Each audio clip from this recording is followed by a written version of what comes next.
বিয়েবাড়ির আনন্দ উল্লাস করে সবাই ঘুমিয়ে পড়ল আর বাস চলতে শুরু করল। ৩ ঘন্টা পর সবাই বাড়ি এসে পড়লাম। যে যার বাড়ির দিকে রওনা দিল। বাবা বলল গুড্ডু আর বৌদিকে এগিয়ে দিয়ে আসতে। আমি গুড্ডুকে কোলে নিয়ে বৌদির সাথে এগোতে লাগলাম। রাস্তা অন্ধকার থাকায় বৌদি আমার হাত ধরে হাঁটতে লাগল। মনের ভেতর অজানা ভয় কাজ করছিল, না জানি গুড্ডু আবার দাদাকে বলে না দে আমি বৌদিকে বাসের মধ্যে যা করেছি সেই সব কিছু। বন্ধুরা, তোমরা যারা আগের পর্ব শোনোনি তারা জলদি গতকালের পর্ব দেখে আসো। বৌদিদের বাড়ির সামনে গিয়ে দাদাকে ফোনে করলাম গেট খোলার জন্য। দাদা উঠে এসে গেট খুলল। ওদের দিয়ে এসে আমিও ঘুমিয়ে পড়লাম। সকালে উঠে দেখি বৌদির মেসেজ করেছে, জানালো গতকালের খেলার কথা গুড্ডু ভুলে গেছে। মেসেজটা পড়ে হাফ ছেড়ে বাঁচলাম। এরপর বিছানা থেকে উঠে ফ্রেশ হয়ে নিলাম। সকালে খাবার খেয়ে কোচিংয়ে চলে গেলাম। আস্তে আস্তে বিকেল হয়ে গেল। আজকে বিকেলে গুড্ডুর পড়াও ছিল, তাই তাড়াতাড়ি স্নান সেরে ভাত খেয়ে নিলাম। তারপর গুড্ডু চলে আসলো। আমি গুড্ডুকে সাধারণত বারান্দায় পড়াতাম। আমি এসে বারান্দায় বসে গুড্ডুকে পড়াতে থাকলাম। তারপর মা আসলো, বলল আমি একটু মাঠে যাচ্ছি, তোর বাবা মাঠে আছে, আস্তে আস্তে সন্ধ্যা হবে, তুই গুড্ডুকে পড়াতে থাক। আমি গুড্ডুকে পড়াচ্ছি, 1 ঘন্টা পেরিয়ে গেল। তারপর কিছুক্ষণ পর বৌদি আসলো আমাদের বাড়িতে। বৌদি একটা হলুদ রঙের ম্যাক্সি পরে এসেছিল। ম্যাক্সি ছাড়া কিছুই ছিল না। গাছে জাম্বুরা বোঝা যাচ্ছে। আমি বৌদিকে এদিকে আসার জন্য ইশারা করলাম। বৌদি গুড্ডুর দিকে ইশারা করল। আমি আবার আসতে বলায় বৌদি আমার পাশে এসে দাঁড়িয়ে পড়ল। আমি গুড্ডুকে লেখার কাজে ব্যস্ত রাখলাম, আর এদিকে বৌদির সাথে একটু মশকরা শুরু করালাম। ভাবলাম না, এখানে কিছু করা যাচ্ছে না। আমি তারপর বৌদিকে আমার ঘরে যাওয়ার জন্য ইশারা করলাম। বৌদি ঘরে চলে গেল, আর আমি গুড্ডুকে আরও কিছু লিখতে দিয়ে বললাম আমি একটু পরে এসে দেখব। একটু পর ঘরে ঢুকে আমি তো অবাক। ঘরে ঢুকতেই দেখি বৌদি হলুদ ম্যাক্সিটা মেঝেতে পড়ে আছে, আর বৌদি গান শেখার জন্য আমার ঘাটে শুয়ে আছে। ও ভাই, কি বলল, আমার খুব এক্সাইটেড লাগছিল। আমি দেরি না করে দরজা আজিয়ে দিলাম, যাতে কেউ ডিস্টার্ব না করে। আমি বৌদিকে বললাম এটা গিটার, এটা আগে বাজানো শেখো। আমি ততক্ষণে তবলাটা বাজিয়ে নিচ্ছি। মিনিট খানেক এভাবেই চলল। কিছুক্ষণ পর গানের সুর ধরল। সারা ঘরে শব্দ হচ্ছিল। বৌদির সেই আওয়াজ লিখতে ব্যস্ত গুড্ডুর কানেও গেল। গুড্ডু বাইরে থেকে তার মায়ের চিৎকার শুনে ভয় পেয়ে গেল। ও ভাবতে লাগলো তার মার কিছু হয়ে গেল নাকি। গুড্ডু লেখা বন্ধ করে দিল। গুড্ডু চেয়ার থেকে উঠে আমার ঘরের দিকে আসতে লাগলো। গুড্ডুর পা কাঁপছিল ভয়ে। যত এগোচ্ছে তত বৌদি গানের সুর শুনছিল। এরপর খুব আস্তে আস্তে গুড্ডু ঘরের পর্দাটা সরিয়ে ভেজানো দরজাটা একটু ঠেলা দিল। দরজাটা একটু ফাঁকা হয়ে গেল। গুড্ডু পর্দার আড়ালে থেকে আমাদের কর্মকাণ্ডা দেখতে লাগলো, কিন্তু ও কিছু বুঝছিল না, ঠিক যেমনটা গত রাতে বিয়েবাড়ির বাসে হয়েছিল। 25 মিনিট পর বৌদি বলল, ভাই এইখানে করাটা ঠিক হচ্ছে, আমার কেমন যেন একটা ভয় করছে। আমি বললাম কিসের ভয়, এখন বাড়িতে কেউ নেই, বাইরে শুধু গুড্ডু আছে, আর ও তো কিছু বুঝবে না। বৌদি আস্তে আস্তে, বাবু তবুও আমার ভয় করছে। আমি বৌদির কথার পাত্তা না দিয়ে তবলা বাজিয়ে চলেছি। হঠাৎ বাড়িতে এক কাজের লোক চলে আসলো। বলল, ও দাদা, বাড়িতে আছো নাকি? ডাক শুনে আমি খুব ভয় পেয়ে গিয়েছিলাম। তাড়াতাড়ি সব ঠিকঠাক করে নিলাম। গুড্ডু আমার ঘরের সামনে দাঁড়িয়েছিল। সে লোকটার গলা শুনে দৌড়ে গিয়ে আবার নিজের জায়গায় গিয়ে বসে পড়ল। লোকটা গুড্ডুকে জিজ্ঞাসা করল, তোর কাকা কই রে? গুড্ডু বলল, কাকাই ঘরে মায়ের কথাটা বলতে যাবে, তখনই আমি বেরিয়ে আসলাম। বিরক্ত নিয়েই বললাম, কি চাই? কাজের লোক বলল, আগে তোমার বাবা আমাকে পাঠিয়েছে তোমাকে ডাকার জন্য, কি যেন দরকার আছে মাঠে, আর খাতা আর কলম নিয়ে যেতে বলেছে। আমি বললাম, আচ্ছা তুমি যাও, আমি আসছি। লোকটি যাওয়ার পর আমি আবার রুমে গেলাম। গিয়ে দেখলাম বৌদি একেবারে স্বাভাবিকভাবে বসে আছে। বৌদির মুখে আমি সেই অসম্পূর্ণ আকাঙ্ক্ষা দেখতে পারছিলাম। সবই বুঝছিলাম, কিন্তু কি আর করার, কপাল খারাপ থাকলে যা হয় আর কি। আমি বৌদিকে বললাম, আমাকে মাঠে যেতে হবে, তুমি গুড্ডুকে নিয়ে বাড়ি যাও। বৌদি বেশ অগোছালো ছিল। এইভাবে বাড়ির থেকে বেরোলে যে কেউ কিছু একটা ভাবতে পারে, তাই আমি বৌদিকে আমার গামছা দিয়ে দিলাম। গামছা জড়িয়ে বৌদি হাসতে হাসতে রুম থেকে বেরিয়ে পড়ল। আমি মাঠে গেলাম। গিয়ে দেখি আলু মাপা হচ্ছে, তাই বাবা বলেছিল খাতা কলম নিয়ে যেতে। তারপর মাঠের কাজ শেষ করে বাড়ি ফিরলাম সবাই। ফ্রেশ হয়ে বিছানায় শুয়ে ফোনটা হাতে নিলাম। বাড়িতে মন টিকছিল না আর, তার উপরে বৌদিকে সন্তুষ্টও করতে পারলাম না। এই সব ভেবে ভেবে রাতে ঘুমিয়ে পড়লাম। সকালে মার ডাকে সাড়া পেয়ে ঘুম ভাঙল। ঝটপট উঠে ফ্রেশ হয়ে নিলাম। আমার রুমে গিয়ে বই খাতা নাড়ছিলাম, তখনই দেখলাম বৌদিকে কলের পাড়ে দাঁড়িয়ে আমার রুমের জানালার দিকে তাকিয়ে আছে। তারপর আমি জানালার কাছে গেলাম, দেখলাম বৌদি আমাকে দেখে স্মাইল দিচ্ছে। সকাল সকাল স্নান সেরে একটা হালকা লাল ম্যাক্সি পরে দাঁড়িয়েছিল, চুলগুলো তখনও শুকায়নি। বৌদিকে ইশারা করলাম এদিকে আসতে, কিন্তু বৌদি ইশারায় বলল যে দাদা এখনো বাড়িতে আছে, তাই আমি আর কিছু বললাম না। আমি কিছুদিন একটু পড়াশোনা নিয়ে ব্যস্ত হয়ে পড়ি। দেখতে দেখতে 4 দিন পার হয়ে গেল। বৌদি আর আমার মধ্যে এই কদিন কিছুই হলো না। যখন একটু ফ্রি হলাম, এরপর থেকে আমি আর বৌদির সং ছাড়া থাকতে পারছিলাম না। কেমন যেন দিনকে দিন আমি বৌদির প্রতি টান বেড়ে যাচ্ছিল। আমিও জানতাম যে বৌদিও মনে হয় আমাকে ছাড়া খুব কষ্টেই আছে। আমি আর থাকতে পারছি না বৌদি, তোমাকে ছাড়া, প্লিজ আজকে একবার তোমার দর্শন দাও। বৌদি উত্তর দিল, আজকে হবে না ভাই, কালকে তোমার দাদা বাইরে যাবে অফিসের কাজে, গোছাগাছ আছে। আমি মনে মনে খুব খুশি ছিলাম, কারণ দাদা বাড়িতে থাকবে না। কিন্তু বাড়ি থেকে কি বলে বেরোবো, কালকে সেই ফন্দি করতে করতে ঘুমিয়ে পড়লাম। সকালে উঠে দেখি দাদা রেডি হয়ে কোথাও যেন যাচ্ছে, আর পাশে বৌদি ব্যাগ এগিয়ে দিচ্ছে। আমি তাদের দিকে গেলাম, না জানার ভান করে বললাম, দাদা এই সকালে কোথায় চললে? দাদা বলল, অফিসের কাজে একটু বাইরে যাচ্ছি, কাল সকালে 12টা নাগাদ ফিরব। বৌদি আর গুড্ডুর লক্ষ্য রাখিস, আমি চললাম।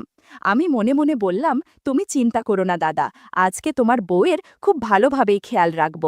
তারপর দাদা চলে গেল। আশেপাশে কেউ না থাকায় আমি বৌদির পাশে গিয়ে দাঁড়ালাম। বৌদি বলল, কি করছো কি, এইখানে কেউ দেখে ফেললে মুশকিল হবে তো? বৌদি মনে হয় মাত্রই স্নান সেরেছে, চুল থেকে কন্ডিশনার শ্যাম্পুর দারুণ স্মেল পাচ্ছিলাম। ফিসফিসিয়ে বললাম, তাহলে আজকে রেডি থেকো, তোমার সেবা যত্ন করতে আসব। বৌদি বলল, ইস, বৌদির প্রতি কি দরদ, আমার এখন কাজ আছে, সন্ধ্যায় দেখা যাবে। এই বলে প্রায় আমার কাছ থেকে দৌড়ে চলে গেল, আর আমি দাঁড়িয়ে অবাক হয়ে চেয়ে রইলাম। আস্তে আস্তে বিকেল হয়ে এলো। মা জিজ্ঞাসা করল, আজকে গুড্ডুকে পড়াবি না? আমি বললাম যে আজকে গুড্ডুকে গিয়ে পড়াবো, দাদা আজকে বাড়িতে থাকবে না, তাই বৌদি বলেছে গিয়ে পড়াতে। মা বলল ঠিক আছে। আমিও শুয়ে শুয়ে সন্ধ্যা হওয়ার জন্য অপেক্ষা করতে লাগলাম। মনে মনে স্থির করলাম যে আজকে শক্তি বাড়ানোর একটা ট্যাবলেট খেতেই হবে। সন্ধ্যা হয়ে এলো, চারপাশে হালকা হালকা অন্ধকার নেমতে শুরু করেছে। আমি তাড়াতাড়ি তৈরি হয়ে নিলাম। বিকেলে মেডিকেল স্টোর থেকে একটা ট্যাবলেট নিয়ে নিলাম, যাতে সহজে ক্লান্ত না হই।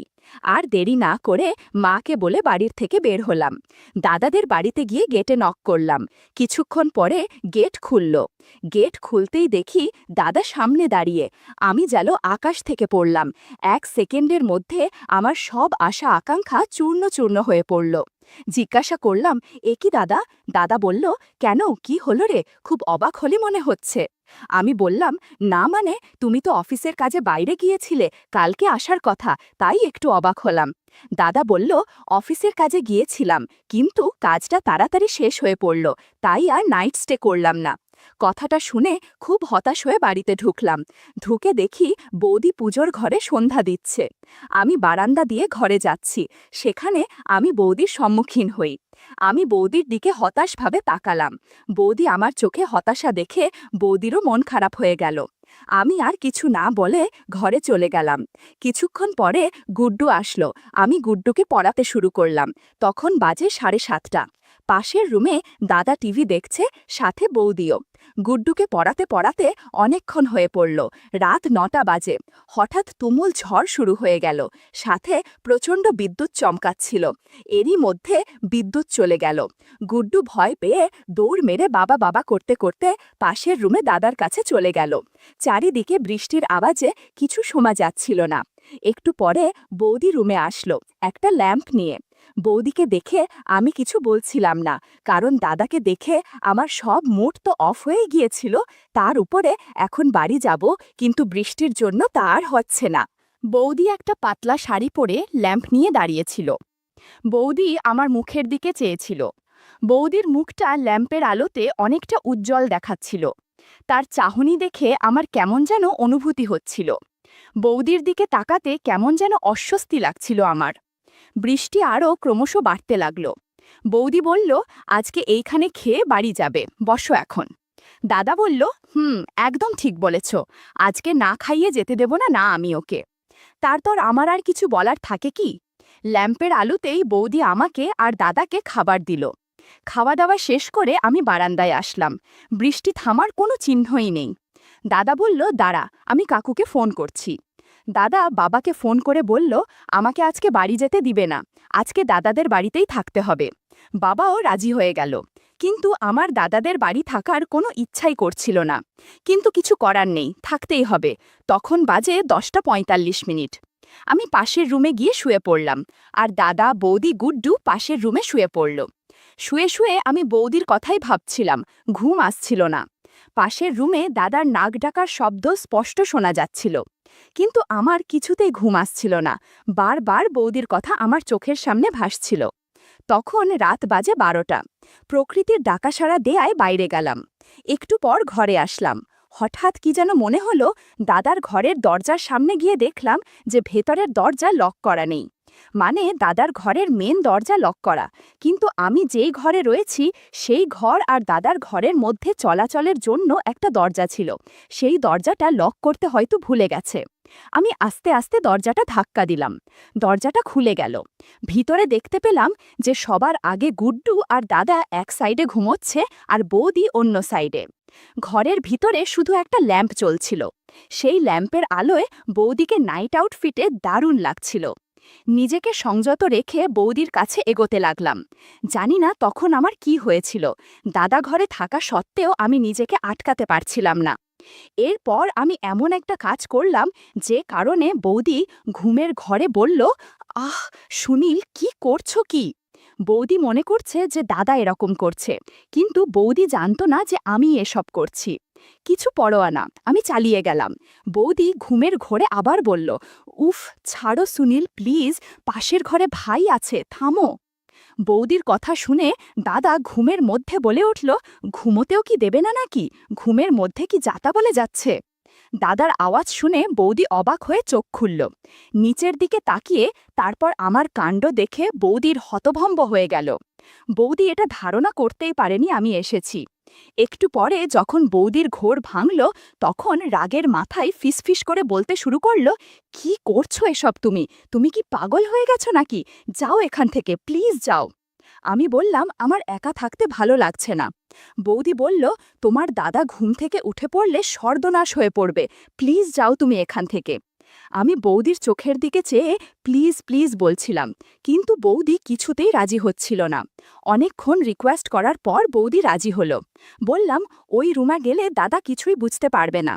এরপর আমরা পাশের রুমে গেলাম বৌদিকে গান শেখাতে। প্রথমে তবলা বাজিয়ে নিলাম, এরপর বৌদি গিটার বাজাতে শুরু করলো। মিনিট 10 যেতেই বৌদি বলল, প্লিজ ভাই, আজ এ পর্যন্তই থাক, তোমার দাদা উঠে পড়লে সমস্যা হবে। আমি বৌদির কোনো কথাই শুনলাম না, গান বাজনা চালিয়ে গেলাম। বাইরে বৃষ্টির শব্দে বৌদির চেঁচামেচি শোনা যাচ্ছিল না, যে কারণে আমার সুবিধাই হয়েছিল। তখন বাজে রাত 2টো। এক নাগারে আমরা চালিয়ে যাচ্ছিলাম। হঠাৎ পাশের রুমে ঘুমিয়ে থাকা দাদার ঘুম ভেঙে গেল। আধ ঘুম অবস্থায় পাশে ফিরে দেখল যে বৌদি নেই। দাদা এবার উঠে বসল। পাশে ফিরে দেখল যে বৌদি যেখানে শুয়েছিল সেখানে প্রসাদ পড়ে আছে। কিছুটা হাতে নিতেই বুঝতে বাকি রইল না যে এটা কি। দাদার মনে একটা আলাদা ভাবনা ঘুরপাক খাচ্ছিল। দাদা বিছানা থেকে নামল, দেখল যে বাইরের দরজা খোলা। ভাবল যে বৌদি বোধহয় বাইরে গিয়েছে। পাশের রুমে আমি আর বৌদি ব্যস্ত সময় পার করছি। দাদা বাইরের দরজার দিকে যেতে লাগলো। কিছু একটা পায়ের নিচে আসায় দাঁড়িয়ে পড়ল। পা সরিয়ে দেখতে পেল বৌদির একটা কাপড় মেঝেতে পড়ে রয়েছে। দাদা এখন একটু ভয় পেতে লাগলো। বাইরে আবার ঝিরিঝিরি বৃষ্টি হচ্ছে। আমরা গান বাজনা করে ক্লান্ত হয়ে পড়েছি। ওদিকে দাদা বাইরে বেরিয়ে দেখল যে কলের পাড়ে আর বাথরুমে কেউ নেই। দাদা আবার ঘরে এসে পড়ল, চিন্তা করতে লাগলো এবং ভয় পেতে লাগলো যে বৌদি কোথায় গেল। দাদা দাদা ভাবল যে আমাকে ডাক দিয়ে জানাবে যে বৌদি কোথাও নেই। পাশের রুমের দরজার দিকে এগোতে লাগলো। তখনই দাদার চোখে পড়ল মেঝেতে মেঝেতে কতকগুলো ভেজা পায়ের ছাপ। সেটা দাইরে হতে দাদার রুম দিয়ে পাশের রুমে গিয়েছে। দাদার তখন হার্টবিট বেড়ে উঠল, মাথার মধ্যে নানান চিন্তাভাবনা ঘুরছিল। দাদা দরজায় কড়া নাড়তেও সাহস পাচ্ছিল না, তাই দরজায় কান পাতল। শুনতে পেল বৌদির চেঁচামেচির শব্দ আর কেমন যেন অদ্ভুত আওয়াজ। দাদা রীতিমতো চমকে উঠল, তার বুঝতে আর কিছু বাকি রইল না। দাদা বিছানায় বসে পড়ল, তারপর আবার দরজায় কান দিল, কিন্তু কিছু শুনতে পেল না। শুধু একটা শব্দই আসতে লাগলো, যখন কেউ হাতে তালি দিলে যেমন শব্দ হয় ঠিক তেমনি পাশের রুম থেকে আসতে লাগলো। তারপর হঠাৎ মুষলধারা বৃষ্টি শুরু হলো। দরজার পাশে দাঁড়িয়ে শুনতে চাইল, কিন্তু বৃষ্টির আওয়াজে কিছুই শুনতে পারছিল না। দাদা মনে মনে সিদ্ধান্ত নিল যে ওই ঘরে কি চলছে সেটা সে নিজে উদ্ঘাটন করবে। তাই সে নানান রাস্তা বের করতে লাগল। দাদা রুমের থেকে বের হবে, তখন তার চোখে পড়ল যে খাটের পাশে পড়ে আছে বৌদির নাইট আউটফিট। এই সব দেখে দাদার দম বন্ধ হয়ে আসছিল, কারণ ৬ বছরের দাম্পত্য জীবনে দাদা এই প্রথম এমন কিছুর সাথে সাক্ষাৎ হতে চলেছিল। ঘরের ভিতরে রহস্য উন্মোচন করার জন্য ব্যাকুল হয়ে পড়েছিল।